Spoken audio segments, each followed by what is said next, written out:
第36條咧就係關於 isomerism 嘅，咁佢下落嚟就個 two chloro will be one in 啦。佢問你有冇 show 到 geometrical isomerism？咁當然我哋而家咧就唔會再講嗰隻字啦，因為 OLC 啦，我哋其實就想問你可唔可以show 到 cis trans isomer 出嚟嘅？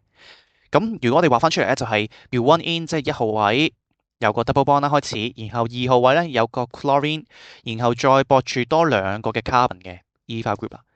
咁其實你見到都冇乜可能做到 cis trans，因為咧佢而家兩個 H 咧都係喺同一個嘅 carbon 身上。咁嗱，我當你如果咁樣上下 flip 咗啦，其實咧就會得出右手邊個樣子。但係其實你呢兩個咧係 identical，即係冇可能咧去整到一個新嘅唔同嘅 compound 出嚟，所以你就 show 唔到啦，即係做唔到 cis trans 啦，因為佢同一個 carbon 咧有嗰個 hydrogen。除非你通常 cis trans 係點嘅咧，就係每一個 carbon 咧都有個 H，咁再駁住其他，例如話今次嘅 chlorine 啦，然後有個 ethyl group 咧，佢就有機會咧做咗 cis trans isomerism 啦，就呢個係 cis 啦，因為同一個 side 咧係有個 heavier 嘅 atom 啦。咁如果 trans 咧一樣嘅結果啫，呢個就係 trans 啦，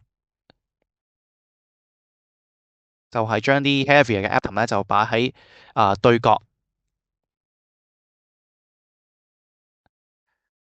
係啦，咁至於最後尾第二個 statement 咧，話佢有 double bond 咧係啱嘅，佢始終有個 carbon double bond 嘅，咁所以咧答案就會係 C 啦。